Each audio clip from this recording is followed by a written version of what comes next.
Greetings everyone. In today's video I'm going to show you the correct pronunciation of some of the words that are often mispronounced or wrongly pronounced by the non-native speakers of English, especially by the people of South Asian origin. It is therefore imperative to know their correct pronunciation. So without wasting time, we'll start with our first word, which is debt. D-E-B-T, debt. This word is pronounced debt because the letter B is silent in this word.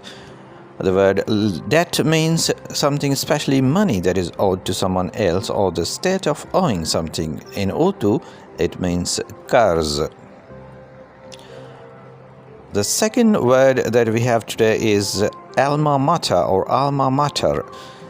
This word can be pronounced in two ways. If we pronounce this in British way, it is pronounced Alma Mater, and in American or North American style, we pronounce this Alma Mater.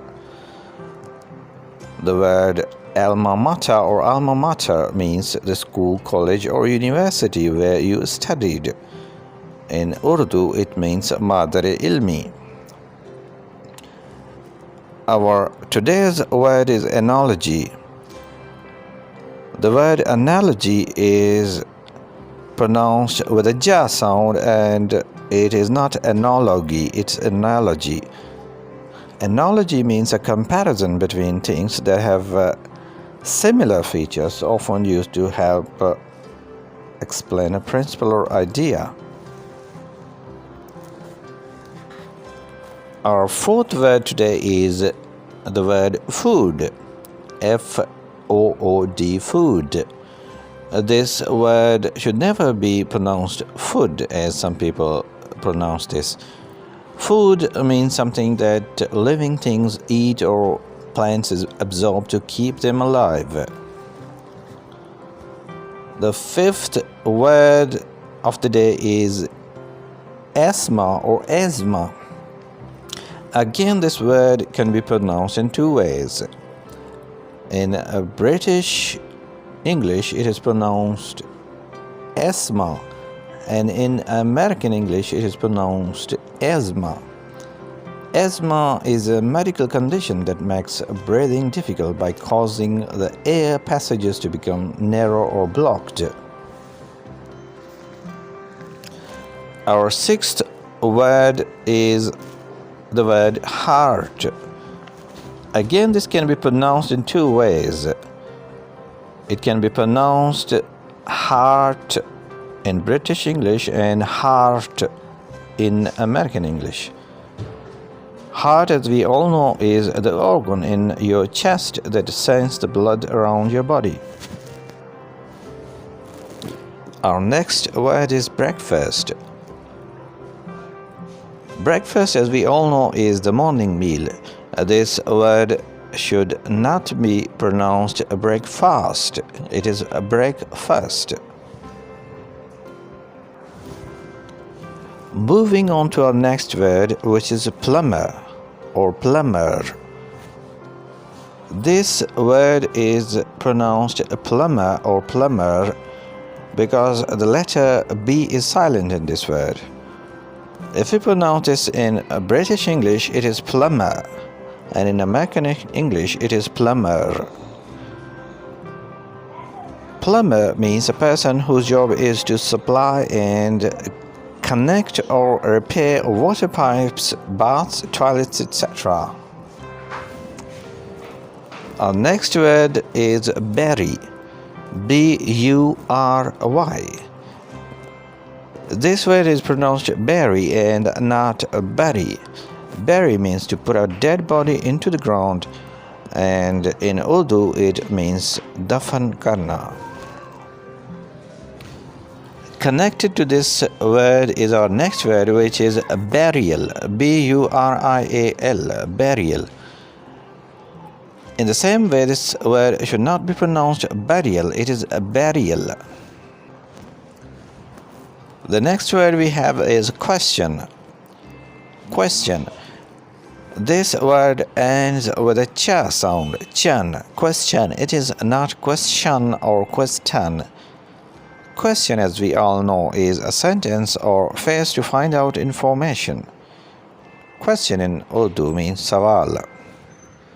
Our 12th word today is cache. Cache. C-A-C-H-E.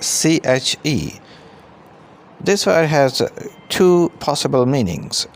One, a collection of items of same type is stored or hidden in an inaccessible place, for example, an arm cache.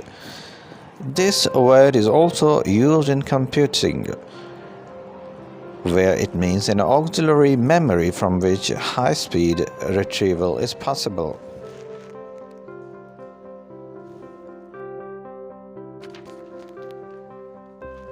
Next up is a word suggestion. Like the word question, the second syllable of this word starts with a cha sound. So it is suggestion, not suggestion. Suggestion means an idea, plan, or action that is suggested or the act of suggesting. Our next word is comb. C-O-M-B, comb. This can be pronounced comb or comb. Comb is a flat piece of plastic, wood, etc. to tidy and arrange your hair. In Urdu, it means kangi. Our next word is tear or tear. Tear or tear can be pronounced in two ways. In British English, we pronounce this tear, and in American, we pronounce this tear. Tier means one of several layers or levels. Our next word is debris or debris. This word is pronounced debris in British English and debris in American English. Debris or debris means broken or torn pieces of something larger. In Urdu, we call it malba. The next word is Awas or vase. Again, this word can be pronounced in two ways. In British English, it is pronounced was, or in American English, it is pronounced vase. A vase or vase is a container used for holding cut flowers or for decoration. In Urdu, we call it guldan. Our next word is woman. W-O-M-A-N, woman. This word should be pronounced woman and not woman. Woman, as we know, is an adult female human being. The plural of this word is women, which is our next word. So this word should be pronounced women, not woman. And today's last word is flower or flower. In British English, we pronounce this flower, and in American English, we pronounce this flower. Flour or flour is powder made from grain used for baking bread, and in Urdu, we call it atta. So that's it for now. Hope you liked it. Do share your views in the comments below. And for now, ciao.